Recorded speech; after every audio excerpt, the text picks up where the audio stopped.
आप हर मस्जिद को छीनना चाहते हैं। आप बताइए 17 करोड़ मुसलमानों को क्या पैगाम दे रहे हैं आप कि आप हर मस्जिद को छीन लेंगे मुझसे, फिर मेरा वजूद किस माने रखते हैं? प्लेसेस ऑफ वर्शिप एक्ट पर क्यों नहीं बोलते आप लोग? नरेंद्र मोदी इस मुल्क में तारीख लिखना चाहते हैं। क्या तारीख लिखना चाहते हैं? कि मैंने इस देश को, गांधी अंबेडकर के देश को मैंने हिंदू राष्ट्र बना दिया। हम सोशल मीडिया के जरिए फॉरेन पॉलिसी चला रहे हैं। मालदीव छोटा मुल्क, वो हमको आंख दिखा रहा है, चीन की गोद में बैठ गया। अच्छा सर, सबसे तकलीफ दे बात मेरे लिए है कि भारत ने यूनेस्को का इलेक्शन पाकिस्तान से हार गया। ये आपकी फॉरेन पॉलिसी है क्या? नरेंद्र मोदी ने पार्लियामेंट को नॉमिनेट किया या पार्लियामेंट ने नरेंद्र मोदी को प्रधानमंत्री बनाया? बताइए। मसीहाओं को जब भी आवाज दी है पलट कर आगे हर बार कातिल, वहां क्या दाद खाही क्या गवाही, वहां क्या दाद खाही क्या गवाही, जहां हो मुंसिफों के यार कातिल।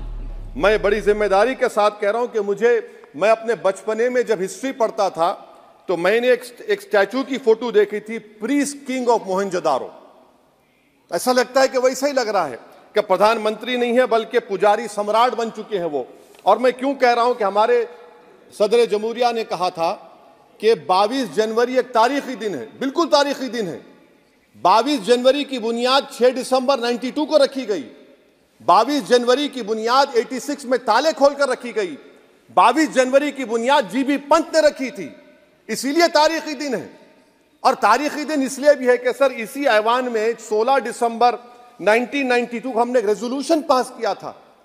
आप बताइए कि आज इस मुल्क में चाहे कोई सेकुलर पार्टी का हो या जो भी हो, वाले सब सेकुलर है, बुरा मैं हूं, किसी में हिम्मत नहीं है कि 6 दिसंबर की बात की जाए। और वो तारीखी दिन इसलिए भी है सर, इंसाफ करने वालों में एक एनसीएलटी के चेयरमैन, एक गवर्नर और एक नामजद शुदा रुकने पार्लियामेंट बैठे हुए थे। अब आप बताइए मेरे पास बचा क्या है? बचा यह है कि आर्टिकल 32 बचा है जिसको बाबा साहब अम्बेडकर ने दिया। आज मुल्क के 17 करोड़ मुसलमान भारत के वजीर आजम पर एतमाद भरोसा नहीं करते, बिल्कुल नहीं करते, बता रहा हूं, खुल के कह रहा हूं। अगर आप आर्टिकल 32 का ड्यू प्रोसेस ही खत्म कर देंगे तो फिर मेरे पास क्या बचेगा सर? क्या बचेगा? मैं तो यहां खड़े होकर वो सुप्रीम कोर्ट के मायानाज बेबाक वकील दुष्यंत दवे की तरह तो नहीं कह सकता। मुझे आज भी रूल ऑफ लॉ में भरोसा है, मुझे आज भी कानून पर, संविधान पर भरोसा है, मगर ड्यू प्रोसेस तो फॉलो होना चाहिए। ड्यू प्रोसेस फॉलो नहीं हो रहा। एक तारीखी दिन 22 जनवरी था, एक तारीखी दिन 31 जनवरी था। सर रात के अंधेरे में अपील किए बगैर आप आरे लेकर रास्ता खोल देते हैं। क्या पैगाम दे रहे हैं सर? 600 साल की मेहरौली की मस्जिद को बगैर को नोटिस दिए आपने डिमोलिश कर दिया। मैं जिम्मेदारी के साथ कह रहा हूं कि भारत के प्रधानमंत्री और उनकी सरकार भारत के मुसलमानों से उनकी शनाख्त को छीनना चाहते हैं। ख्वाजा अजमेरी के आस्थाने पर चादर बिछाइए, मगर आप जो चादर मुझसे छीनना चाह रहे हैं मेरी मस्जिद है। आप हर मस्जिद को छीनना चाहते हैं। आप बताइए 17 करोड़ मुसलमानों को क्या पैगाम दे रहे हैं आप कि आप हर मस्जिद को छीन लेंगे मुझसे, फिर मेरा वजूद किस माने रखता है? मेरा शनाख्त क्या माने रखता है? रूल ऑफ लॉ क्या माने? अच्छा 1991 के प्लेसेस ऑफ वर्शिप एक्ट पर क्यों नहीं बोलते आप लोग? आप उस पर कायम है नहीं है। आप 500 साल की बात करते, मैं आपसे कहता हूं भाई 500 साल पे मत जाइए, बौद्ध पे जाइए, जैनिज्म पे जाइए, शैविज्म पे जाइए, कहां रुकेंगे? अरे इस देश को आजादी मिली 47 में, संविधान मिला हमको बाबा साहब अम्बेडकर का बराबरी का। उससे पहले तो राजा रजवाड़े थे, जमहूरियत नहीं थी, लोकतंत्र नहीं था, मगर आप उसको उस बारे में लेके जाते। अरे 500 साल आगे क्या होगा बताइए?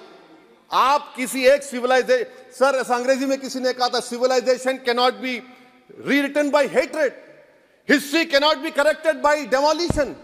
आप ये नहीं कर सकते। और मैं उम्मीद करता हूं कि जब मौर्रिख तारीख लिखेगा, नरेंद्र मोदी इस मुल्क में तारीख लिखना चाहते हैं। क्या तारीख लिखना चाहते हैं? कि मैंने इस देश को, गांधी अंबेडकर के देश को मैंने हिंदू राष्ट्र बना दिया। मैं उम्मीद करता हूं कि हमारे भारत के हमारे हिंदू भाई देश के प्रधानमंत्री की सोच को नाकाम करेंगे। उन पर है, अब देखते हैं क्या होता है। सर नेबरहुड फर्स्ट की पॉलिसी है। नेबरहुड फर्स्ट क्या हो रहा है सर? हम सोशल मीडिया के जरिए फॉरेन पॉलिसी चला रहे हैं। मालदीव छोटा मुल्क, वो हमको आंख दिखा रहा है, चीन की गोद में बैठ गया। हमारे लद्दाख में हमारे जो लोग जानवर को लेकर घास चराए जाते, वहां पर चीन की आर्मी आके रोक रही। बताइए, बांग्लादेश चीन की गोद में बैठा हुआ है। आप गैलेंट्री अवार्ड दे रहे हैं, क्यों दे रहे हैं? कि चीन बैठा हुआ है। तो आपका बफर जोन गया कहां भाई साहब? आपका बफर जोन तो कहां गया नहीं मालूम, गायब हो गया बफर जोन। और दूसरी बात सर, आप ये भी देख लीजिए कि यहां पर मैं आपको इंपॉर्टेंट पॉइंट ये बताना चाह रहा हूं सर। ये हम बोलते हैं India middle east economic corridor, कितना पैसा है बताइए, वो नहीं बताया जाता। अच्छा सर, सबसे तकलीफ दे बात मेरे लिए है कि भारत ने यूनेस्को का इलेक्शन पाकिस्तान से हार गया। हम पाकिस्तान से हार गए, ये आपकी फॉरेन पॉलिसी है। यूनेस्को के इलेक्शन हम पाकिस्तान से हार गए। अच्छा, मामला इजराइल का, फलस्तीन का, गाजा का आया, अक्टूबर में 10,000 लोग मर गए, हमने यूएन में सीज फायर की तायीद नहीं की। दिसंबर आया, 20,000 मर गए, तो हमने तायीद कर दी। क्यों तायीद की? क्योंकि ग्लोबल साउथ को हमको फॉलो करना पड़ रहा है। भारत ग्लोबल साउथ को फॉलो कर रहा है। मेरे लिए तकलीफ दे बात है, यह आपकी नाकामी का बहुत बड़ा सबूत है। इसीलिए हम बता रहे हैं कि यह सरकार की बहुत से नाकाम। सर, अलीगढ़ मुस्लिम यूनिवर्सिटी, आखिरी पॉइंट, अलीगढ़ मुस्लिम यूनिवर्सिटी, सर आप उत्तर प्रदेश से आते हैं सर, 81 में एक्ट पास हुआ। हमारा लॉ ऑफिसर कोर्ट में कहता है कि मैं पार्लियामेंट के एक्ट को नहीं मानता। कैसे नहीं मानते सर? क्या नरेंद्र मोदी ने पार्लियामेंट को नॉमिनेट किया या पार्लियामेंट ने नरेंद्र मोदी को प्रधानमंत्री बनाया? बताइए। 81 के एक्ट को नहीं मानते सर। 2 ही तो सेंट्रल यूनिवर्सिटी है मुसलमानों के, 1,80,000 आप ही के सरकार के दौर में मुसलमान हायर एजुकेशन निकल गए। आप अलीगढ़ मुस्लिम से छीनना चाह रहे हैं। Theory of separation of powers में एग्जीक्यूटिव हमको डिक्टेट करेगा। मेरी आवाज तो पार्लियामेंट है, अब मेरी आवाज के खिलाफ एग्जीक्यूटिव सुप्रीम कोर्ट में बोलता है। अलीगढ़ मुस्लिम यूनिवर्सिटी से इतनी नफरत क्यों है आपको? वहां पर तो हिंदू भाई भी पढ़ते हैं सर। ये अलीगढ़ मुस्लिम यूनिवर्सिटी का मामला है सर। तो मैं आपसे इस बात पर, इस शेर पर अपनी बात को खत्म कर रहा हूं सर। आप भी उर्दू दां हैं जी। मसीहाओं को जब भी आवाज दी है, अहमद फराज का शेर है जी जी, मसीहाओं को जब भी आवाज दी है, पलट कर आ गए हर बार कातिल। मसीहाओं को जब भी आवाज दी है, पलट कर आ गए हर बार कातिल। वहां क्या दाद खाही क्या गवाही, वहां क्या दाद खाही क्या गवाही, जहां हो मुंसिफों के यार कातिल। सर, मैं फिर से हुकूमत से मुतालबा करता हूं कि अल्पसंख्यक समाज के बजट के स्कॉलरशिप को आप डिमांड ड्रिवन करिए। भारत के प्रधानमंत्री प्रधान सेवक रहिए। आप कोई प्रीस किंग मत बन जाइए। आप जीतेंगे, कौन जीतेंगे देश तय करेगा। मगर याद रखिए, 17 करोड़ मुसलमान आज गम और गुस्से में हैं और इस बात को महसूस कर रहे हैं, इस बात को महसूस कर रहे हैं कि प्रधानमंत्री को हम नोट नहीं दिए मगर हमारा प्रधानमंत्री है। आखिर ये प्रधानमंत्री 17 करोड़ मुसलमानों की उनकी शनाख्त को कैसे मिटा रहे हैं, कैसे उनको आप मार्जिनलाइज कर रहे हैं। इसीलिए सर, मैं उम्मीद करता हूं कि हमारे सेकुलरिज्म जो है, वो मैं पॉलिटिकल सेकुलरिज्म कभी नहीं माना।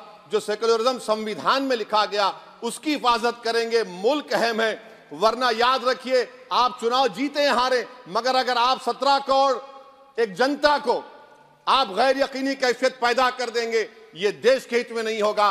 बल्कि हम तो उम्मीद कर रहे हैं कि ड्यू प्रोसेस अदालत फॉलो करेगी। अदालत अगर एक तरफा फैसले करेगी तो गलत होगा सर। बहुत बहुत शुक्रिया।